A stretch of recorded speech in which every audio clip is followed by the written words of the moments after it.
April 5th, 1945. Castle Aghinolfi, Italy. Near the Gothic line. First Lieutenant Vernon Baker led his weapons platoon up a steep mountain toward heavily fortified German positions. His company commander and half his unit had already been killed or wounded. The attack was falling apart. Baker's orders: destroy the German positions or die trying.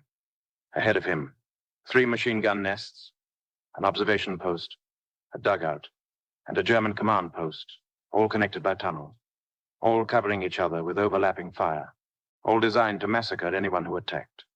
Baker was 25 years old. He was the only black officer in his battalion, and he was about to perform one of the most incredible individual actions of World War II. For the next several hours, Vernon Baker alone, or with 1 or 2 men, systematically destroyed German positions. First machine gun nest. Baker crawled within 10 yards, threw grenades, killed the crew, destroyed the position. Observation post.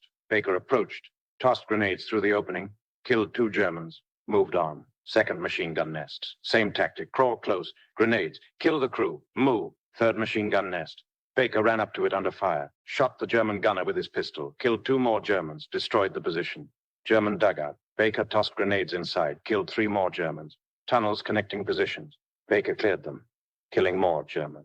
By the end of the day, Vernon Baker had personally killed at least 9 German soldiers and destroyed multiple fortified positions, almost single-handedly keeping the attack moving when everyone else was pinned down. His company commander recommended him for the Medal of Honor. He received the Distinguished Service Cross, the second highest award. The Medal of Honor went to white soldiers with similar or lesser actions. Vernon Baker would wait 52 years for the recognition he earned on April 5th, 1945.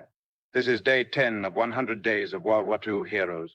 The story of Vernon Baker, the black soldier who destroyed German positions in Italy, was denied the Medal of Honor because of the color of his skin, and finally received it at age 77 from President Bill Clinton. The story of systemic racism in the military, and one man's quiet dignity in the face of injustice.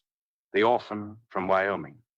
Vernon Joseph Baker was born December 17th, 1919, in Cheyenne, Wyoming. His childhood was marked by tragedy from the beginning. Early tragedy, age 4, 1923. Vernon's parents died in a car accident. He and his 2 sisters became orphans, the grandparents. Vernon's grandparents, Joseph and Dora Baker, took him in and raised him in Cheyenne. Grandfather's influence. Joseph Baker was a railroad worker. Tough man, strict but fair. He taught Vernon hard work, discipline, self-reliance, dignity in the face of racism. Don't let anyone make you feel inferior.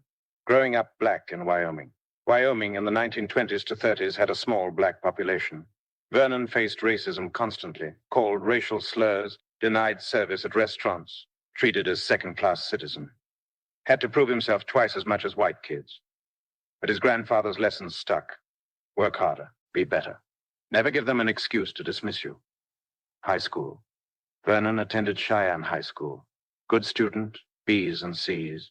Worked part-time jobs, played sports when allowed.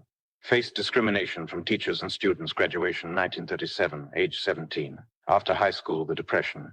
Vernon tried to find work during the Great Depression. Applied for railroad jobs. Rejected, we don't hire colored. Applied at shops and stores. Rejected, took whatever work he could find. Janitor, porter, laborer, low pay, no future.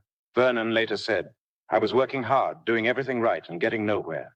Being black in America meant doors closed in your face, no matter what you did. The decision, 1941. In June 1941, Vernon made a decision. Join the army. Why? Civilian jobs weren't available. Army paid steady wages. Maybe army would judge him by ability, not color. War was coming, Europe already fighting. Vernon was naive about the last point. The army was segregated, racist, and would judge him by color first. But he enlisted anyway. Basic training, 1941. Vernon reported for basic training at a segregated facility, segregated army. In 1941, the U.S. Army was completely segregated. Black soldiers in separate units. Black soldiers couldn't serve in combat roles. Mostly relegated to service labor. Black officers were extremely rare. White officers commanded most black units' facilities, barracks, mess halls, all segregated. The Army's official position. Black soldiers were less intelligent, less capable, less trustworthy than white soldiers. This wasn't just prejudice. This was official policy. Baker's response. Vernon decided, I'll be so good they can't deny me. He excelled in training. Top scores in physical fitness. Excellent marksmanship. High scores on written tests. Natural leadership ability. Officer candidate. School, 1942. In 1942, the Army opened a segregated officer candidate school for black soldiers at Fort Benning, Georgia. Vernon applied and was accepted, one of very few black men selected.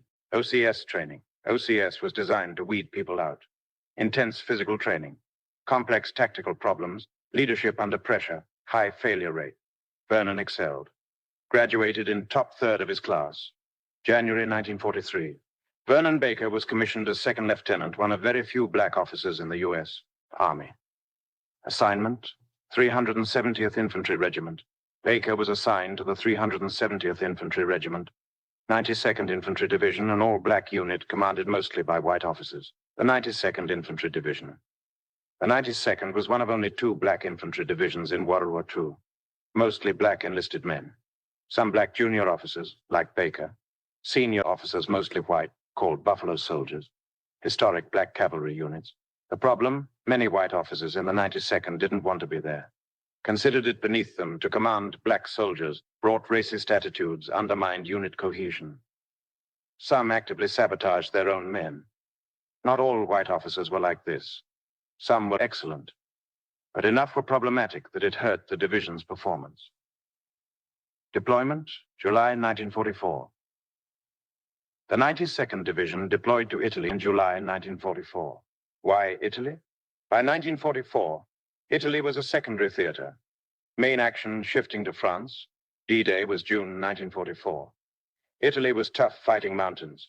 Fortifications needed troops to keep pressure on Germans. 92nd Division sent to Italy. The Gothic Line. The Germans had established the Gothic Line, a defensive line across northern Italy. Mountain terrain, fortified positions, machine gun nests, observation posts, artillery positions, designed to be nearly impregnable. The Allies would have to break through by direct assault. First combat tapped, September 1944. Baker's first combat came in September 1944 near Lucca, Italy. His reaction, I was scared. Anyone who says they weren't scared in combat is either lying or crazy, but you do your job anyway, leading black soldiers. As one of the few black officers, Baker had unique challenges. Black soldiers looked up to him, role model. White officers sometimes undermined him. Had to prove himself constantly, fought two enemies, Germans and racism. Baker later said, I had to be twice as good just to be considered equal. Every mistake I made reflected on all black soldiers. Every success had to be exceptional to get any recognition. October 1944, March 1945. The 92nd Division fought in the mountains of northern Italy. Slow, grinding combat, heavy casualties, difficult terrain, Germans defending expertly. Baker led his weapons platoon, machine guns and mortars, effectively respected by his men, got results, promoted to first lieutenant, earned reputation as solid leader. But the 92nd Division struggled overall. Poor white officer leadership, racism, undermining cohesion, inadequate support, blamed for failures that weren't their fault. April 5th, 1945, the action that defined him. The objective, Castle Aghinolfi, a German strongpoint on a mountain near Viareggio, Italy, in the northern Apennines. The castle and surrounding positions had to be taken to break through the Gothic line. The plan, attack up the mountain, destroy German positions, take the castle. Simple plan. Brutal execution. April 5th, 1945. Morning. Baker's company began the attack before dawn. Almost immediately, everything went wrong. The German defenses? The Germans had prepared positions. 3 machine gun nests, mutually supporting. Observation post, spotting for artillery. Several dugouts, protected infantry. German command post. Tunnels, connecting positions. Mines and obstacles. The attack falters. As Baker's company advanced, company commander killed by German fire. XO, executive officer. Killed multiple platoon leaders, wounded men pinned down by machine gun fire. Attack stalling. Baker takes command. With most officers dead or wounded, Baker took command of what remained of the company. He looked at the situation. Men pinned down German positions dominating the terrain. Attack failing options, retreat or attack. Baker decided attack. The first machine gun nest, 8 a.m. Baker told his men, cover me. I'm going after that machine gun. The approach. Baker crawled forward alone, under fire the entire way. Used terrain for cover, got within 10 yards of the German position. Germans didn't see him until too late. The attack. Baker threw 2 grenades into the machine gun position. The grenades exploded. Germans died. Machine gun silenced. Baker moved forward, cleared the position, signaled his men to advance. The observation post. Next target, German observation post on a rocky outcrop. Baker approached, spotted opening in the rocks, threw grenades inside. Heard explosions and screams, 2 Germans killed. Observation post destroyed. German artillery lost its eyes. The second machine gun nest. Baker spotted the second machine gun nest 50 yards uphill. Same tactic, crawled forward under fire, got close, threw grenades, destroyed the position, killed the crew. The third machine gun nest. The third machine gun nest was positioned to cover the approach to the German command post. This time, Baker couldn't get close enough for grenades. The terrain was too open. So, Baker did something audacious. He stood up and ran directly at the machine gun position in the open under fire. What happened? The German machine gunner fired at Baker, missed. Baker got within pistol range, drew his .45 caliber pistol, shot the German gunner in the head. 2 more Germans in the position tried to fight. Baker shot both of them. Third machine gun nest destroyed. The German dugout. Baker spotted a German dugout, a reinforced hole with several German soldiers inside. He approached, threw grenades inside. 3 more Germans killed. The tunnels. The German positions were connected by tunnels. Baker entered the tunnels and cleared them. Dark, confined spaces could encounter Germans at any moment, extremely dangerous. Baker cleared the tunnels, killing additional Germans. The scorecard. By noon. By noon on April 5th, Vernon Baker had destroyed 3 machine gun nests, destroyed 1 observation post, destroyed 1 dugout, cleared connecting tunnels, personally killed at least 9 German soldiers, done it mostly alone or with 1 or 2 men. His actions had single-handedly kept the attack moving when everyone else was pinned down. Afternoon, the German counterattacked. Around 2 p.m., the Germans counterattacked.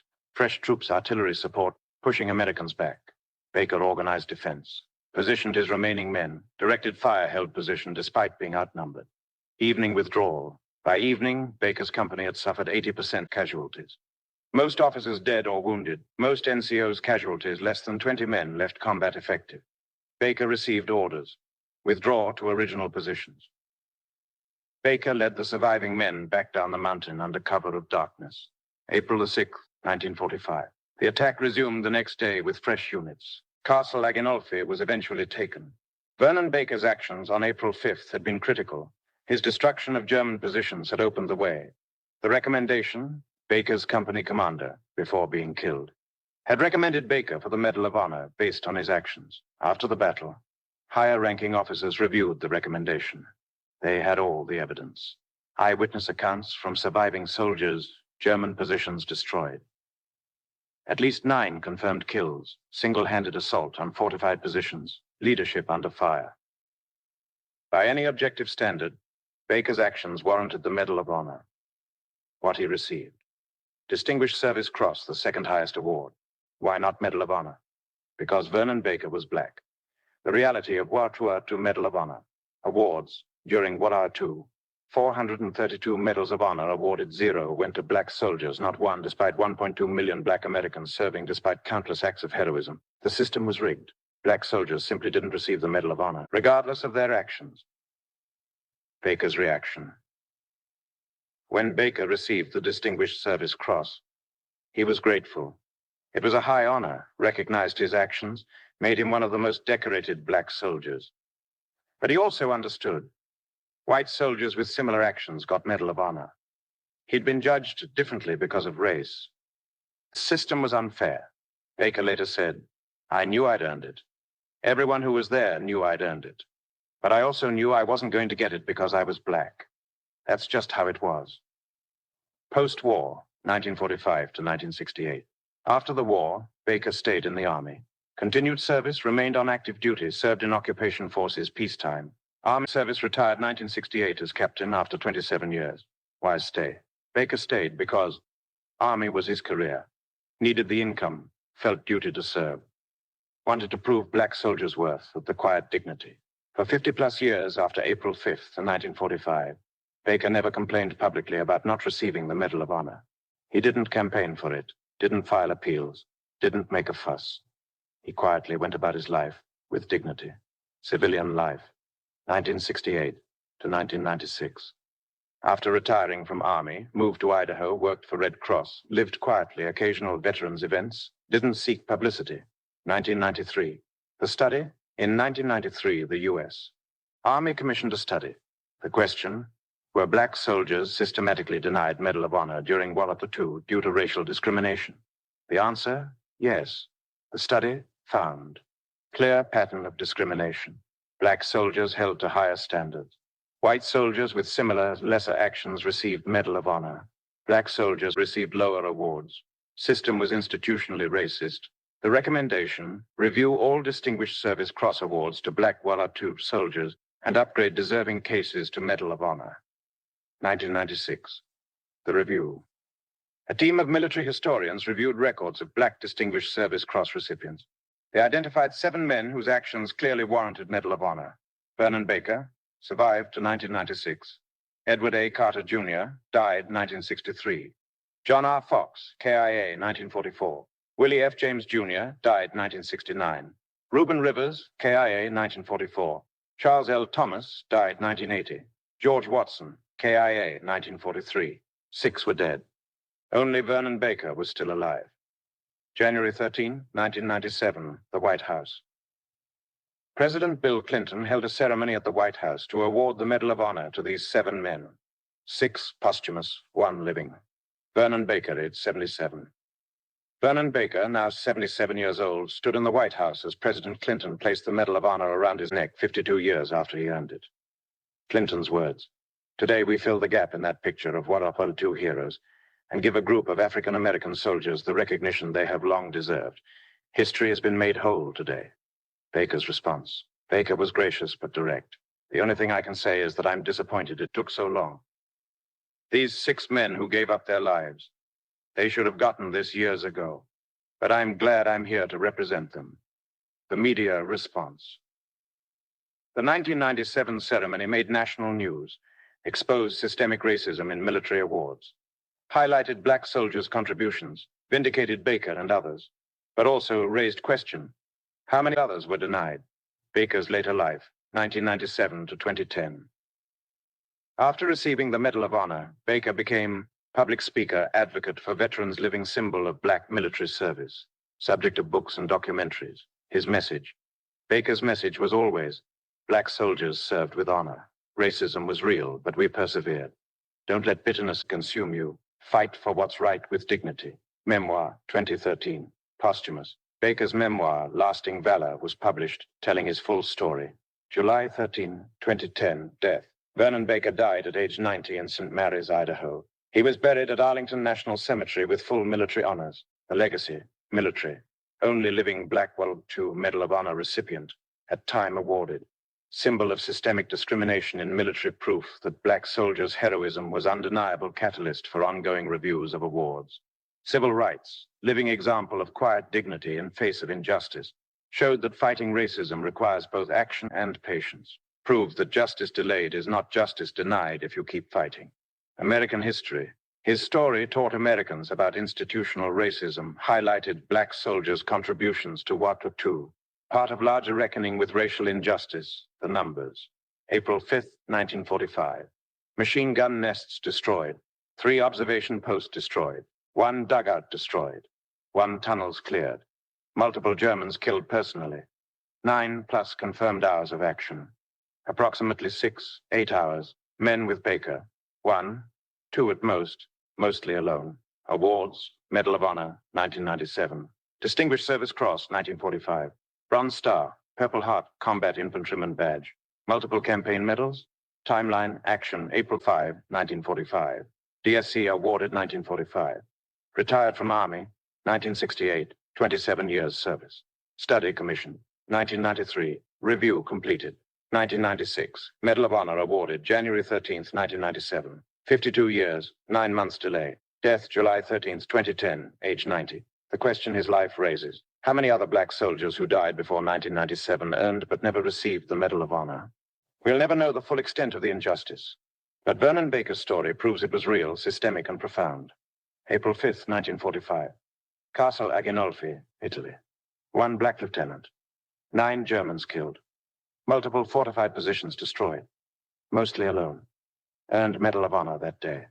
Received it 52 years later. That's Vernon Baker, the soldier who destroyed German positions in Italy, who was denied recognition for half a century because of racism, who accepted his medal with grace and dignity at age 77. who lived to see justice delayed but not denied,